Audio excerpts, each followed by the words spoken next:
옆 사람하고 인사하실까요? 네.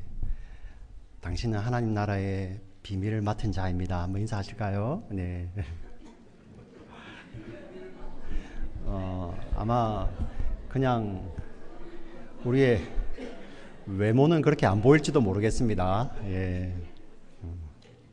아니 그런 미국의 사실 1급 비밀을 아마 옆 사람 분들에게 보시면서 1급 비밀을 내가 알고 있다 해도 사실 믿기지 않을 건데 하나님 나라의 비밀, 그것도 감추어진 하나님 나라의 비밀을 알고 맡은 자라고 하는데 그렇게 안 보일 수도 있겠고 또 감히 또 이렇게 그렇게 말할 수 있다는 게 참 우리가 놀랍습니다. 이게 오늘 말씀을 통하여서 이게 어떤 비밀인지 저와 여러분이 한번 살펴보기를 원합니다. 오늘 저와 여러분이 읽으셨던 누가복음 우리 8장 4절부터 15절까지 나오는 이 말씀은 여러분들이 잘 아시는 씨 뿌리는 자의 비유입니다. 네 가지 밭이 등장을 하죠. 잘 아는 말씀인데 우리가 익숙한지 아니면 정말 하나님 말씀이 뭐라고 이야기하는지를 우리가 잘 알고 있는지 저와 여러분 오늘 말씀을 통해서 한번 살펴보기를 원합니다. 여러분 지난 제가 오늘이 5주째 누가복음 8장을 강의를 하고 있습니다. 그런데 누가복음 8장을 이번에는 뒤에서부터 맨 마지막부터 지금 앞으로 지금 다가오고 있죠. 여러분 기억하십니까? 네. 이래서 제가 설교할 수 있는 거예요. 그래서 네, 제일 처음에 우리가 나왔던 거 우리 여인이 12해 동안 혈루증에 걸렸는데 자기의 가진 모든 재물을 다 허비하였지만 성경이 그렇게 이야기하죠. 모든 재물을 다 허비하였지만 고치지 못하고 신음하는 그 여인을 인이 고침받는 것을 우리가 먼저 보았고요. 그 다음 무엇을 보았습니까? 12살짜리 여자아이가 그 어림에도 불구하고 죽음을 맞이하고요. 그리고 그 죽음을 맞이한 그 아이를 살려주시는 예수님을 우리가 보았습니다. 그 앞에는 무엇을 보았습니까? 군대 귀신 들린 자, 그를 예수님께서 구원하시는 그 놀라운 사건을 그 거라사 지방의 그 기적의 현장에 우리가 가보았습니다. 그 앞에는 예수님께서 바다 풍랑을 헤치시고 거기를 가는 장면이 나오죠. 여러분, 이 누가복음에서 제가 이렇게 왜 거꾸로 오는 이유가 있습니다. 오늘 읽었던 이 비유와 저희가 지난 4주 동안 살펴보았던 이 말씀이 한 가지로 걸려있는 말씀이에요. 예. 그래서 우리가 그 전에 있었던 그 놀라운 기적 사건들은 사실 이 비유를 이해하지 못하면 그 진위를 알 수가 없어요. 그냥 예수님의 능력이 나타났구나. 근데 그 능력이 어떤 능력인지는 이 비유를 통해서 우리에게 보여주시는 말씀입니다. 여러분 병행 본문이 마가복음에서도 마가복음 4장부터 5장까지 이 말씀이 길게 걸쳐 있는데요. 순서가 똑같습니다. 여러분 마가복음은 예수님이 종으로 오셔서 하나님의 일을 어떻게 성취하는지를 집중적으로 보여주는 말씀이에요. 그래서 마가복음에는 이런 예수님의 가르침이나 비유가 적어요. 마태복음은 이와 다르게 예수님이 왕으로 오셔서 예수님이 다스리시는 하나님 나라, 하늘 나라가 어떤 것인지를 보여주기 위해서 강해가 많죠. 그죠? 여러분 산상설교 5장부터 7장까지 길게 연결되어 있는데 그게 무엇이었습니까? 예수님이 다스리시는 하나님 나라가 어떤 곳인지를 설명하시고 그리고 마태복음에 집중적으로 비유가 나오는 거예요. 하나님 나라를 설명하시기 위해서 이 비유를 말씀하시죠. 그런데 마가복음은 그렇지 않음에도 불구하고 그 기적 사건 앞에 똑같이 이 오늘 읽었던 이 씨 뿌린 자의 비유가 그대로 들어가 있습니다. 누가복음하고 순서가 같아요. 네, 뭔가 복음서의 저자가 저와 여러분에게 전달하고 싶은 게 있는 것입니다. 그래서 저와 여러분은 오늘 그것을 살펴보게 될 것입니다. 여러분 이 씨 뿌린 자의 비유를 들으면서 처음에 어떤 분들은 이러한 생각이 들 겁니다. 왜 씨를 하필이면 돌 위에다 뿌리고 왜 가시덤불에다 뿌리고 왜 씨를 길가에다 뿌릴까? 혹시 그런 생각 안 해보셨습니까? 요즘 저희 집에 어떤 우리 성도님들이 씨를 좀 주셔가지고 저희 아이들이 이 씨 뿌리는 재미에 그래서 자기 원하는 데 가서 잔디를 파내고 우리는 잔디 소중한데 그 잔디를 자기 원하는 데 파내고 거기다가 묻고요. 그 표시를 합니다. 심지어는 도토리도 주워와서 거기다가 이렇게 파내고 묻죠. 네. 씨를 막 뿌리는 사람이 없어요. 네. 그런데 왜 여기서는 이렇게 씨가 막 뿌려졌을까요? 네. 이것을 이해하기 위해서는 우리가 이 미국에서 갖고 있는 이 밭의 개념을 완전히 버리셔야 돼요. 여러분, 우리 조지아에 가면 모카밭 있잖아요. 끝없는 곳에 여러분 쫙 일렬로 연결되어서 물을 뿌리고 그 밭이 이렇게 일렬로 쭉 있잖아요. 사실 그런 밭이 아니에요. 저와 여러분은 이 씨 뿌린 자의 비유를 들었을 때 뭐 좀 이상하다 하지만 그 당시 사람들, 예수님 당시 사람들은 당연한 거예요. 당연한 거. 왜냐하면 이 유대인들이 가나안 땅에서 대부분을 차지하고 사는 것이 산지였습니다. 산지. 심지어 예수님 시대 때는 이스라엘 평지라고 좋은 평지가 있었지만 그것은 로마가 이제 지배하고 있었어요. 완전히 자기가 직접 가지고 있는 거예요. 이스라엘 사람들은 산지에 사는데 그 산지를 그들이 개간하고 살았습니다. 그게 고고학적으로 BC 13세기부터 시작이 됐어요. 많이 나타납니다. 우리 유대인들이 약속의 땅에 들어갔던 시기하고 거의 비슷하죠. 그죠? 고고학적으로 나오는 겁니다. 어떤 의미냐면은 여러분 한국에 보시면 이 산을 깎아서 계단식 논밭을 만들어 놓은 거 기억하십니까? 우리 청년들은 얼마 전에 보셔서 기억하시는가? 우리 어른들은 어떻습니까? 예. 이 계단식으로 산을 깎아서 논과 밭을 만들죠. 그죠? 이렇게 계단으로 되어 있습니다. 그죠? 그래서 우리 이스라엘이 이것을 테라스 농법이라고 합니다. 예. 그런데 우리 한국에 있는 또 산하고 다르고요. 여기 미국에 있는 로키 산하고 달라서요. 이 이스라엘의 이 산은 돌이 많은 지역이에요. 지형적으로가 돌이 많은 지역입니다. 그런데 그 산지를 그들이 개간해서 밭으로 만드는 겁니다. 산을 깎아내고 밭을 만들고 그리고 이 담을 세우고요. 보세요. 산이 쭉 있잖아요. 산을 깎아서 밭을 만들고 담을 세우고 또 밭을 만들고 담을 세우고 밭을 만들고 담을 세우는 거예요. 여기는 하나님께서 비를 내려주셔야지 농사를 할 수 있는 거예요. 하늘에서 비가 내려와서 그 산에 물이 산지 그 밭에 물이 머금어져야지 파종할 수 있는 거예요. 그래서 여러분 성경에 이른 비를 내려주신 하나님 나오잖아요. 그 이른 비가 내린 후에 그들은 그것을 갈아엎는 거예요. 근데 여러분 거기는 원래 좋은 밭이 아니라 바위, 돌들이 많은 곳이라고 했잖아요. 거기에 흙이 있지만은 여러분 이렇게 물이 내려올 때 그 흙들이 쓸려 내려오면서 돌들이 모여 있는 곳이 있고 흙들이 또 이제 많이 쓸려 내려서 모여 있는 곳이 있겠죠. 자, 그런데 똑같이 흙이 덮여 있지만 어느 쪽에는 흙이 많고요. 어떤 쪽은 돌이 많은 거예요. 그리고 이 담 밑으로는 사람의 손이 닿지 않는 곳에 가시나무들이 막 자라고 있는 가시덤불이 자라고 있는 것입니다. 그리고 이 테라스에 원래 길이 없는 곳이잖아요. 그 농사를 짓기 위해서 사람들이 거기에 길을 내어서 다니다 보니 길이 되는 거예요. 자, 그런데 그게 겨울에 척박하게 굳어 있다가 이른 비가 오고 나면 그곳을 갈아엎는 거죠. 우리가 생각하듯이 이 조지아의 밭 이렇게 일렬로 쭉 가는 것이 아니라 그 밭 전체를 그냥 이 쟁기를 가지고 가서 있는 힘껏 앞으로 쭉 밀어서 그냥 울퉁불퉁하게 일단 씨를 뿌리기 위해서 그것을 갈아엎어야 되는 거예요. 그래서 예수님 말씀에 쟁기를 지고 뒤로 돌아보는 자는 나에게 합당하지 않다. 왜? 그쪽 땅은 이렇게 하다가 쉬었다 할 수 있는 그게 아니라 한번 밀고 가면은 쭉 밀고 가야 돼요. 예. 일정하지 않으니까. 그 밭이에요, 그 밭. 예. 그래서 그 밭에는 이 씨를 이른 비가 오고 나면 갈아엎고 거기다가 씨를 다 그냥 뿌리는 겁니다. 그리고 거기에 흙을 덮어요. 예. 개간을 2번 하게 되죠. 자, 그러면 우리는 알 수 없습니다. 사람은 알 수 없지만 그 밑에 좋은 흙에 떨어진 것도 있을 것이고 그 밑에 돌들이 많아서 흙이 얕은 곳도 있을 것이고요. 길에도 떨어진 씨들이 있을 것이고 그리고 담벼락에 가시덤불 속에 떨어진 그 씨들도 분명히 있을 것입니다. 예. 자, 제자들은 저는 여러분들이 이렇게 설명을 드리니까 하지만 제자들은 이거는 그냥 예수님 말씀하셨을 때 그대로 아는 거예요. 예.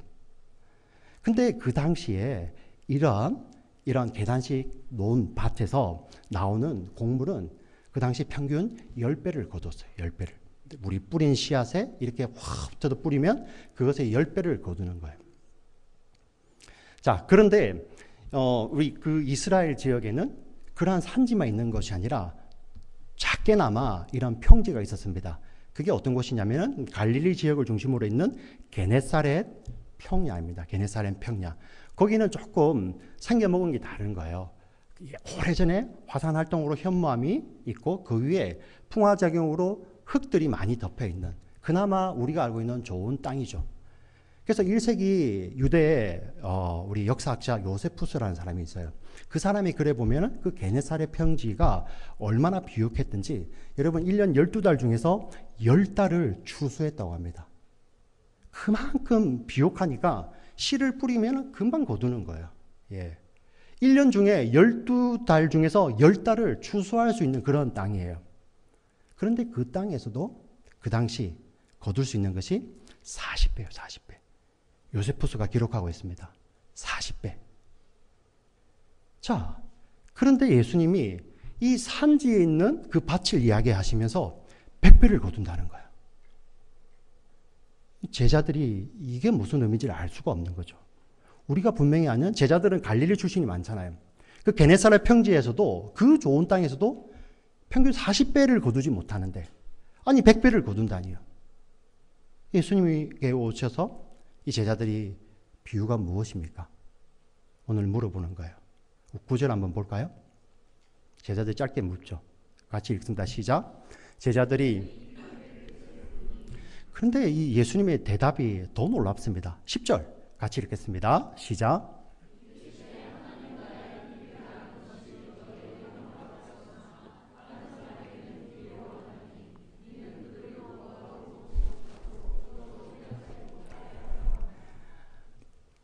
여러분 보통 비유는 언제 씁니까? 여기 우리 학생들도 많이 계시고 또 가르치신 분들도 많이 계시는데 우리 학생들에게 질문합니다.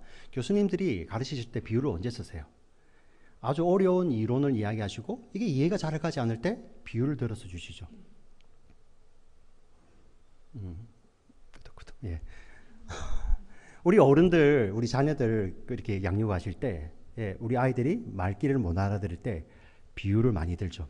근데 그 비유가 대체로 좀 잘못된 비유. 저 옆집에 누구는 말이야 하면서 너 사촌 누구는 말이야. 이러면 끝나는 거예요. 이러면 그런 비유 드시면 안 됩니다. 자, 그런데 왜 언제 비유를 드냐면은 말귀를 못 알아들을 때, 알아듣기 쉽게 설명하기 위해서 비유를 쓰는데 예수님 말씀은 반대예요, 반대. 사실 예수님의 비유를 아주 많이 쓰셨어요. 그래서 그 뜻이 뭔지는 몰라도 너무 쉬운 거예요. 그래서 예수님이 가르치는 곳에는 항상 어린아이들이 많았죠. 항상 여인들이 많았죠. 여러분 예수님 당시에는 어린아이들과 여인들은 배움이 없었어요. 지금처럼 우리가 조기교육 시키는 시대가 아니에요. 예수님 당시에는 어린아이와 여인들은 사실 사람 취급을 받지 못하고 여러분 정말 죄송한 이야기지만 그 당시 로마 제국이 그랬습니다. 어린아이는 그냥 우리 집에 필요 없으면 그냥 버려도 되는 존재였어요. 그러한 자들이 예수님 주위에 많이 몰렸는데 이유는 예수님의 가르침이 쉬웠던 것이죠. 자, 누구나도 알 수 있는 일상에서 일어나는 그런 비유를 드는데 그런데 예수님이 여기서 이렇게 말씀하십니다. 이렇게 비유를 말하는 것이 하나님 나라의 비밀을 아는 것이 너희들에게 허락되어 있지만 너희들 외에 예수님이 부르신 자들 외에는 허락되어 있지 않는 거예요. 그러면서 이 비유를 하는 이유가 그들이 보아도 보지 못하고 들어도 깨닫지 못하게 하려 함이라. 보아도 보기는 보고 듣긴 듣는데도 그게 무슨 말인지 알지 못하게 하려고 이 비유를 하신다는 거예요. 예수님 왜 이러십니까? 근데 이 말씀이 여러분 잘 아시는 이사야 6장에 나옵니다. 이사야 6장. 제가 읽지는 않겠지만 여러분 제의 설명을 들어보시고 이사야 6장을 한번 읽어보시면 좋겠습니다. 그 내용이 이게 도대체 무슨 말이지? 이렇게 하는 분명히 한글인데 분명히 영어인데 이게 무슨 말인지 모르겠다는 내용이 이사야 6장에 있어요. 이사야 6장에 이러한 표현입니다. 우시야 왕이 죽을 때 이사야가 성전에 들어가는데 성전에 가득한 하나님의 영광을 봅니다. 너무나도 아름답죠. 근데 이사야가 두려워합니다. 와, 이사야가 그래요. 나는 죄인인데 하나님의 영광을 보다니 내가 죽게 되었구나. 나 진짜 죽었다. 이제 이러는 거예요. 그때 그 하나님 주변에서 6개의 날개를 가지고 얼굴을 가지고 발을 가리고, 두 날개는 얼굴을 가지고 두 날개는 발을 가렸던 하나님 영광 앞에 천사들도 그렇게 함부로 못 나가는 거예요. 그 나름에서 하나님의 영광을 노래하던 그 천사 중에 하나가 제단의 숯불을 가지고 이사야의 입술에 대죠. 그죠? 우리 잘 아신 제단 숯불 내 입술에 대니 어찌 주저할까 주 나를 보내주소서. 그 찬송이 거기에 나오는 거예요. 이렇게 되시고 내가 내 입술이 깨끗해졌다 이렇게 말씀을 하시고 하나님이 이런 말씀을 하십니다. 내가 누구를 보내며 누가 우리를 위하여 갈꼬. 이때 이사야가 주님 제가 여기 있사옵니다. 나를 보내소서 하는 거예요. 이사야를 이렇게 보내시는 거예요. 그런데 그 뒤에 이어지는 말씀이 바로 이 말씀이에요. 네가 가서 전하지만 그들이 들어도 그들이 보아도 보지 못하고 들어도 깨닫지 못하리라. 하나님이 그렇게 말씀을 하세요. 그리고 그 다음에 이어지는 말씀은 참 어려운 말씀인데 여러분 그 말씀을 오늘 집에 가서 읽어보신데 이런 맥락입니다. 어떤 맥락이냐면은 사람들이 하나님이 하시는 것을 사람들 스스로는 절대 깨달을 수 없다는 거예요. 예. 하나님이 하시는 일인데 하나님이 너를 보내셨는데 심지어 이사야 너도 그걸 할 수 없다는 거예요. 이사야가 아니라 어느 누구라도 그것을 할 수 없는 거예요. 예. 사람들이 깨닫지 못합니다. 이사야가 하나님께 질문해요. 하나님 언제까지입니까? 그런데 그 뒤에 나오는 말이 너희의 집들이 다 허물어지고 너희의 논밭이 다 허물어질 때 그때까지라. 예. 무슨 이야기를 하죠? 사람이 세운 모든 것들이 다 허물어질 때까지 그렇게 가는 거예요. 그리고 하나님 하신 말씀이 그때서야 거룩한 씨가 그 땅의 그루터기가 되어서 다시 나리라. 예. 하나님 나라의 비밀을 이사야에게 맡기셔서 하나님께서 보내시는데 그것을 듣는 자들은 사람의 능력으로 그것을 이해할 수 있는 것도 아니고요. 사람이 이루어낸 어떤 것으로도 그 하나님이 하시는 것을 알지 못하는 거예요. 오직 하나님께서 말씀하신 거룩한 씨가 거루터기가 돼서 다시 날 때까지. 이 일을 사람이 이루는 것이 아니라 만군의 여호와 열심히 이룬다고. 우리 이사야서에서 반복해서 하잖아요. 내가 이 일을 반드시 이루리니 만군의 여호와 열심히 이를 이룰 것이라. 예. 이게 하나님 나라의 비밀을 이렇게 알려주시는 방법이죠. 예. 그 비밀을 지금 이 비유에 담고 있다는 것입니다. 이 비유에. 자, 그러면 이 비유가 도대체 어떤 내용인지 여러분 그냥 읽으시면 이게 무슨 말인지 아실 겁니다. 근데 이 비유에 왜 어떻게 하나님의 그 열심히 이루시는 하나님 나라의 비밀이 담겨 있는지 저와 여러분 한번 보겠습니다. 우리 11절부터 15절까지 한번 교독해 볼까요? 제가 11절 읽을게요. 이 비유는 이러하니라. 씨는 하나님의 말씀이요.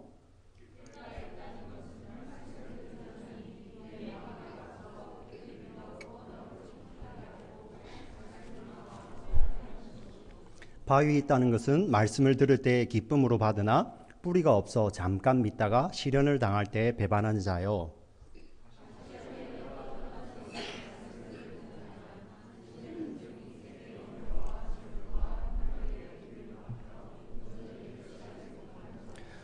같이 읽습니다. 좋은 땅에 있다는 것은 착하고 좋은 마음으로 말씀을 듣고 지켜 인내로 결실하는 자니라. 예, 새들이 와서 그 씨앗을 먹는다는 것은 마귀가 와서 그것을 먹어 빼앗아가면서 그 믿음으로 결실하지 못하게 한다는 거예요. 예, 가시 덤불 속에 뿌려졌다는 것은 세상의 염려, 세상의 근심, 두려움, 재물에 대한 두려움, 미래에 대한 두려움, 자기 학업에 대한 두려움, 이런 두려움 때문에 결실하지 못한다는 것이죠. 자, 바위 위에 뿌려졌다는 것은 바위 위에 뿌려졌는데 왜 마릅니까? 뿌리가 없어서 결실하지 못하는 거예요. 그런데 좋은 땅에 있다는 것은 착하고 좋은 마음으로 말씀을 듣고 지켜 인내로 결실하는 자니라. 여러분, 근데 이 15절 말씀은 앞에 100배 결실한다고 했죠. 100배. 100배는 뭡니까? 100배. 성경에 있어요. 성경. 그리고 그 당시 사람들은 이게 뭔지 알아요. 우리 100배, 창세기 26장 12절 말씀 보여주세요. 같이 읽습니다. 시작. 이삭이 그 땅에서 농사하여 그 해에 100배나 얻었고 여호와께서 복을 주심으로. 자, 여러분 여기서 잘 보시면 이 성경 저자가 이렇게 강조하는 거 보이시나요? 자, 없어도 될 표현 같은데 있는 게 있죠. 그 땅, 그 해. 이쪽으로 해야겠다. 맞죠? 그죠? 그 땅, 그 해. 영어로 in that land. 그죠? In the same year. 도대체 그 땅, 그 해에 무슨 일이 있었을까요? 우리 1절을 볼까요? 1절. 같이 보겠습니다. 아브라함 때에 첫 흉년이 들었더니 그 땅에 또 흉년이 들매 이삭이 그랄로 가서 블레셋 왕 아비멜렉에 이르렀더니. 자, 그 땅 어느 땅? 그 가나안 땅에 그해 어느 해? 흉년이 든 해예요. 흉년이 든 해. 자, 근데 그때 이삭이 어떻게 하냐면은 자기 아버지처럼 흉년이 드니까 풍요로운 이집트로 가려고 해요. 근데 하나님이 2절부터, 여러분 창세기 26장 1절부터 12절을 꼭 읽어보시기 바랍니다. 예, 2절에 하나님이 나타나셔서 4절까지 말씀하십니다. 내려가지 말아라. 내가 너와 함께하고 내가 너 아버지 아브라함에게 한 약속을 너를 통해서 반드시 이룰 것이다. 누가 이렇게 약속하신다고요? 하나님이요. 뭐 하신다고요? 반드시 함께 하시고 반드시 이루신다. 그 땅, 그 해에 그 일이 있었어요. 그리고 5절부터 11절까지는, 우리 26장 5절부터 11절까지는 제가 2년 전에 우리 어버이 주일날 삶의 유산이 남겨집니다 라는 제목으로 말씀을 전했던 거죠. 뭐 어떤 장면이냐면은 그 땅에서 그 하나님의 약속을 듣고 하나님이 반드시 너와 함께하고 반드시 이 약속을 이루겠다는 그 약속을 들었던 게 4절인데요. 5절부터 12절까지는 이삭이 이 일을 합니다. 그 땅에서 그 그랄 사람들 앞에서, 왕 앞에서 자기 아내 리브가를 누이라고 속입니다. 예. 그 사건만 있어요. 자기 아버지 아브라함이 사라를 누이라고 속였던 것처럼. 지금 하나님의 약속은 무엇입니까? 아브라함과 사라를 통하여서 이삭과 리브가를 통하여서 하나님의 약속을 반드시 이루시라고 하나님 약속을 해주셨는데 거기에서 이삭은 이 리브가는 저의 누이입니다. 무슨 말입니까? 아비멜렉 왕이여 당신이 가져가도 좋습니다. 내 생명만 보존할 수 있다면요. 이게 이삭이 한 거예요. 이게 11절까지 이어집니다. 이삭이 무엇을 했습니까? 아무것도 한 게 없죠. 하나 하는 게 있군요. 자기 아내를 누이라고 속인 일. 아버지처럼. 근데 그 해에 그 땅에서 하나님께서 100배의 소출을 주셨어요. 여러분 이 내용이 우리가 100불을 하나님께 드리면 하나님이 10,000불을 주실까? 이 내용이 아니잖아요. 예. 지금 무엇을 이야기합니까? 하나님의 약속, 이삭의 이 실수에도 불구하고 아브라함의 실수에도 불구하고 하나님의 약속은 반드시 성취하시는 거예요. 예. 만군의 여호와 열심히 반드시 이루는 거예요. 사람들이 이해하지 못하고 그 땅에서 사람들이 세웠던 집들이 다 허물어지고 논밭이 다 갈아엎어진다 할지라도 아무것도 남지 않는다 할지라도 여호와께서 남기신 거룩한 시로 말미암아 반드시 이 일을 이루시는 거예요. 여호와의 열심인 것입니다. 예. 100배라는 것이 바로 그런 의미입니다. 사람이 하는 것이 아니라 하나님이 반드시 이루시는 것이죠. 하나님 나라는, 하나님의 구원은 하나님이 하시는 거예요. 자, 지금 제가 이 비유를 설명드렸습니다. 여러분 지금 어떤 땅 같으세요? 여러분은. 예. 여러분 성경 이 말씀의 결론이 그러면 우리가 좋은 땅이 되자 이렇게 결론이 나면 절대 안 됩니다. 솔직할 수 있죠. 그렇죠? 정말 그래도 내가 기도 열심히 할 때는 좋은 땅 같은데 그래도 요즘 근심이 있고 시험 들 때는 내 밭에 뭐 가시도 많은 것 같고 때로는 내 마음 가운데 돌처럼 굳어져 가지고 하나님 말씀 들어올 때 막 쳐내는 것 같고 심지어는 마귀가 와서 나를 유혹하는 것 같고 그런 거 경험하시잖아요. 네. 그러면 여러분들이 아니라 제자들은 어땠을까요? 제자들. 예. 우리 앞에 계신 집사님. 제자들은 어땠을 것 같습니까? 이 예수님의 이 비유를 들었을 때 자기들이 어떤 밭이라고 생각했을까요?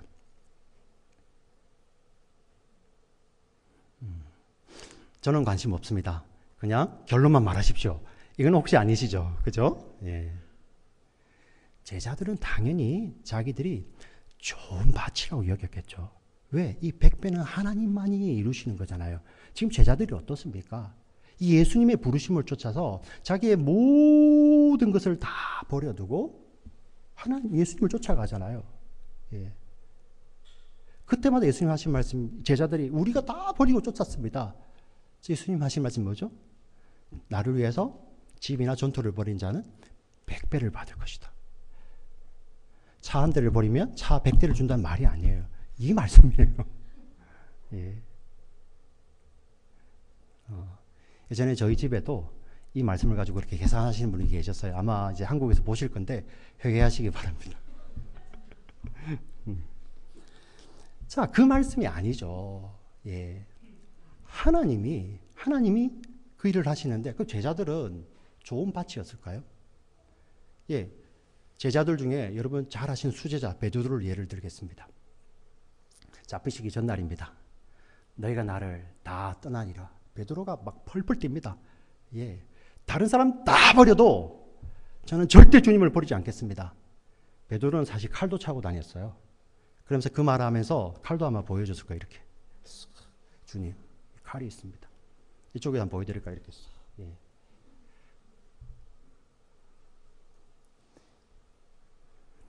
다른 사람 다 버려도 나는 그런 사람이 아니라는 거예요. 나는 주님을 버리지 않겠습니다. 그때 예수님 하신 말씀이 시몬아, 시몬아, 사탄이 밀 까부르듯 하려고 너를 지금 요구하고 있구나. 밀 까부르듯. 밀을 키 위에다, 채 위에다 올려놓고 이게 치고 있는 거예요. 자기 마음대로 하는 거죠. 시몬아, 시몬아, 지금 사탄이 너를 지금 밀 까부르듯 너를 가지고 놀고 있구나. 그러나 내가 지금도 너를 위해 기도했다. 그래서 너는 이제 돌이켜서 형제들을 굳게 할 것이다. 베드로는 이해하지 못했습니다. 예수님 앞에 가십니다. 그 뒤로 대제사장의 뜰까지 가죠. 예, 베드로가 몇 번 부인합니까? 몇 번이요? 어떻게 하셨어요? 예. 근데 성경에는 그때마다 베드로가 두려워서 예수를 부인합니다. 무엇이 두려웠습니까? 그 찰나의 인생이 죽는 게 두려운 거예요. 두려운 겁니다. 그리고 예수님께서 말씀하신 대로 십자가에서 죽으시고 부활하셔서 제자들 찾아오시죠. 베드로가 예수님이 부활하셨다는 소식을 들었습니다. 그 소식을 듣고 요한복음이 이렇게 기록합니다. 시몬이 이야기하여 가로되 이제 나는 고향 집으로 고기 잡으러 가겠노라. 여러분 어떠십니까? 베드로의 마음이 예수님이 부활하셨다는 소식을 들었음에도 불구하고 베드로는 이제 나는 고향으로 가서 고기 잡으러 다시 돌아가겠노라. 여러분 그 베드로의 돌같이 굳은 마음이 보이십니까? 여러분 제자들은 3년 반을 따라다녔습니다. 근데 정말 그 밭이 어떤 것이냐 보여질 때 제자들의 마음밭에는 마귀가 유혹하고 있고요. 그 두려움의 가시 덤불들이 솟아나 있고요. 돌같이 굳은 마음이에요. 예수님 부활하셨다 그 소식을 들었음에도 불구하고 나는 집에 돌아가서 고기 잡으러 가겠노라. 여기서 착하고 좋은 마음으로 하나님의 말씀을 순종하여 그대로 결실하는 자는 바로 예수님밖에 없어요. 예수님밖에. 여러분 이 예수님께서 이 십자가의 영광을 십자가의 고난인데 요한복음 계속 그걸 영광이라고 합니다. 근데 그 영광을 앞두고 우리 청년들 이번에 저 아침에 우리 요한복음 말씀을 묵상했죠. 그때 예수님 하시는 말씀이 한 알의 밀알이 떨어져 죽으면 썩어지면 많은 열매를 맺는다고 하시죠. 자신이 그 십자가의 영광을 앞두고 자신이 씨앗이라고 밀알이라고 이야기를 하십니다. 여러분, 제자들이 그렇게 부인했음에도 불구하고 두려움 때문에 부인하고 세상의 걱정 염려 때문에 부인하고 그렇게 강팍함에도 불구하고 이제 어떤 일이 벌어집니까? 부활하신 예수님이 성령을, 예수님의 영이죠. 그 성령을 그들의 마음 가운데 보내주십니다. 예. 그들 마음이 어떻게 됩니까? 성령이 오셔서 그들 마음에 굳은 돌들을 다 제거하시고 가시덤불들을 다 제거하시고 새들을 다 쫓아내시고 그들로 결실하게 하시죠. 그리고 우리 사도행전에 어떤 일이 벌어집니까? 그들이 두려워하지 아니하고 네가 예수를 한 번만 더 전하면 너희는 다 죽을 거야 하는 그 말에도 그들이 두려워하지 아니하고 담대히 나가서 예수를 주시라 증거하시죠. 하나님 말씀이 흥왕하기 시작합니다. 예. 우리가 배를 버리고 왔습니다. 하나님, 예수님 보상해 주셔야죠 했던 그들이요. 자기들의 모든 소유를 다 넣어서 하나님 나라의 복음을 전하는데 자기들의 모든 것들이 다 나누어 주는데 전혀 두려워하지 않았어요. 예. 자신들의 재물이 작아지는데 예, 비굴하지 않았다는 겁니다. 그보다도 더한 유혹이 또 오는데 그들은 예수 그리스도를 붙들고 예수를 주시라 담대히 전하죠. 바로 이 일이 그 내면에서 성령으로 말미암아 이루어지는 것입니다. 제가 이 비유의 서두에 이 비유 이후에 그 다음 사건이 이어진다고 했습니다. 어떤 일이 벌어집니까? 예수님이 이 비유를 마치시고 이제 자신의 백성들, 자신이 사랑하는 자들, 하나님의 구원이 약속된 자들을 찾으러 가시죠. 근데 그 길에는 풍랑이 막아섭니다. 예. 그들을 죽이려고 막아서는데 예수님이 어떻게 가십니까? 그 풍랑을 꾸짖으시고 가시는 거예요. 그리고 거기에서 평생 귀신 들려서, 그것도 군대의 귀신 들려서 고통당하고 있는 그들을 향하여 귀신아 나오라. 이는 내 백성이다. 이렇게 말씀하시는 것입니다. 혈육병 앓았던 여인이 무엇입니까? 그것을 고치기 위해서 자기가 가진 모든 재물을 다 허비하였지만 고침받지 못하고 여전히 고통 가운데 있던 그 여인을 고쳐주시는 거예요. 그 재물은 가시와 같은 것인데 고쳐주시는 것이죠. 12살밖에 되지 않았던 그 짧은 생명을 예수님께서는 살려주시죠. 죽었던 생명을. 이게 예수 그리스도의 능력입니다. 근데 이 놀라운 능력이 저와 여러분에도 그대로 임하는 거예요. 저와 여러분에게도. 어떻게 임합니까? 여러분 이러실 겁니다. 그거는 하나님이시니까 그거 할 수 있으시잖아요. 예. 근데 저와 여러분을 이 하나님이신 예수님이 이 마귀를 쫓으시고 속에 가시덤불을 제하시고 우리 뿌리가 얇은 우리들의 생명을 주시기 위해서 어떤 일을 하십니까? 친히 사람이 되시잖아요. 똑같은 사람이 되시잖아요. 예. 우리를 위해서 고난을 받으시면 우리와 함께 고난을 받으시는 거예요. 예. 그 하나님이신 예수님이 마귀의 유혹을 받습니다. 여러분 이거 사실 묵소와 여러분 마귀와 예수님은 여러분 급이 다른 거예요. 예. 여러분 급이 다른 사람이 와가지고 여러분들에게 깔짝대면 여러분 정말 자존심 상하잖아요. 마귀가 뭐라고 합니까? 당신이 하나님의 아들 아니냐? 왜 이렇게 굶주려 있느냐? 예. 능력이 있으셨어요. 근데 예수님 참으시는 겁니다. 왜? 저와 여러분을 구원하시기 위해서. 저와 여러분이 육신의 몸을 입고 당하는 이 사단의 유혹으로부터 저와 여러분을 구원하시기 위해서 하나님의 아들이 사람이 되셔서 참고 계시는 거예요. 그 여인을 괴롭혔던, 우리 인생을 괴롭혔던 가시나무를 어떻게 제어내십니까?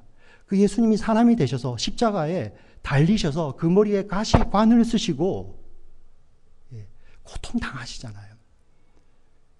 가시관을 쓰시고 그 피 흘리심으로써 그 가시관을 씌우고 조롱하고 비웃는 그 무리들 향하여서 아버지여 저들의 죄를 용서하여 주시옵소서. 저들이 하는 짓을 알지 못합니다. 예수님 이렇게 말씀하시죠. 뿌리가 없어서 말라버릴 우리 인생들을 살리시기 위해서 그 하나님이신 영원하신 하나님이 그 영원하신 생명을 다 깨뜨리셔서 우리에게 주시잖아요. 이 생명 주시기 위해서 예수님이 십자가 지신 거예요. 십자가. 오늘 누가복음 8장에 그 풍랑을 해치시고 가셔서 사단아 물러가라. 여인을 괴롭히는 이 가시덤불들아 떠나가라. 생명 없는 이 뿌리가 없는 이 생명에 예수 그리스도의 생명을 주시는 것이 바로 저와 여러분에게 이 생명을 주시는 십자가를 통해서 생명을 주시는 그것과 같다는 것입니다. 사랑하는 우리 지체 여러분, 이 예수님이 지금 우리 마음 가운데 오신다면 분명히 이런 분들 계실 거예요. 아유, 목사님 저는 원래 가시덤불이에요. 가시덤불. 그래서 저는 상처도 많고 다른 사람도 상처 주는 거고요. 저는 원래 이렇게 강팍하고 굳은 마음이에요. 평생 이랬어요. 그냥 냅두세요. 저는 원래 이렇게 유혹에 잘 넘어져요. 유혹 받으면은 뭐 유혹인데 넘어가야죠. 뜻대로 하시옵소서 했던 그 자들이에요. 예수님이 들어오시면 그 변화된다니까요. 이게 비밀이에요. 사람 힘으로는 절대 할 수 없는 것이 그 거룩한 씨가 뿌려져서 그게 열매 맺을 때 우리 속에서 그 일이 일어나는 것입니다. 저와 여러분 이 예수를 붙드셔야 됩니다. 여러분께서 예수님을 꼭 붙드셔야 돼요. 이 예수님을 꼭 붙으시면 그 예수님 우리 붙으신 그 손 끝에 누가 계시냐면은 예수님이 계시는데 여전히 우리가 알지도 못했을 때 여전히 우리를 붙들고 계셨던 그 예수님을 만나는 거예요. 이번에 우리 청년들과 수련회를 갔습니다. 똑같이 나는 평생 이랬어요. 저는 하나님 밀쳐냅니다. 그랬던 형제 자매들이요. 그 예수의 사랑 앞에 녹는 거예요. 저는 이 유혹 앞에 이 저를 찌르렀던 이거 앞에 저는 여전히 넘어졌던 우리 형제 자매들인데 그들이 예수의 사랑 앞에 녹는 거예요. 그럼에도 불구하고 날 사랑하시는 내 하나님의 사랑이 나를 붙들어주고 그럼에도 불구하고 날 사랑하시는 내 하나님을 부를 때 아버지라 부르죠. 이 찬양을 하고 이 하나님 앞에 이 예수님께 기도하는데 그들의 마음이 녹는 거예요. 저와 여러분 마찬가지입니다. 저와 여러분. 나는 원래 이런 사람이야. 우리가 원래 그랬어요. 제가 그랬습니다. 여전히 가시 많은. 그래서 우리 사람들이 말 끝에 늘 가시가 있잖아요. 턱턱 던지는 말. 두려워하고 뿌리가 깊지 못했던. 그러나 우리 내면 가운데 예수가 찾아오실 때 이 예수님께서 우리 안에서 이 놀라운 하나님 나라의 비밀을 이루시고 그분이 우리에게 알려주시고 그분의 열심을 우리 가운데 이루시고 그걸 우리에게 그냥 주시는 거예요. 이게 하나님 나라의 비밀입니다. 이 하나님 나라의 비밀이 지금 저와 여러분의 마음 가운데 오시는 예수 그리스도예요. 여러분 믿으십니까? 바로 예수님이에요. 여러분 이것을 꼭 기억하셔야 됩니다. 어떤 분들이 이런 분들 계실 거예요. 나는 이제 오래 예수를 믿었기 때문에 나는 마음이 그냥 옥토야. 나는 원래 마음이 옥토야. 나는 마음이 착하잖아. 여러분 예수님 외에 내가 예수님 밖에서 그런 마음이 드는 순간 여러분의 마음밭에는 가시가 자라기 시작하여서 그 가시가 자기를 찌르고요. 그 자기를 찌른 가시는 또 밖으로 나와서 내 옆에 이웃을 찌르고 공동체를 찌르게 되는 것입니다. 답이 하나님 나라의 비밀이 나에게 있는 게 아니에요. 우리의 모든 기대와 모든 능력이 무너지는 그 자리에서 오직 예수님이 오셔서 이 일을 이루시는 이 하나님 나라의 놀라운 비밀을 깨달은 자들, 그 자들은 반드시 예수를 붙들게 되죠. 그리고 우리가 무엇을 깨닫습니까? 그 손끝에는 여전히 나를 붙들고 계시는 예수님.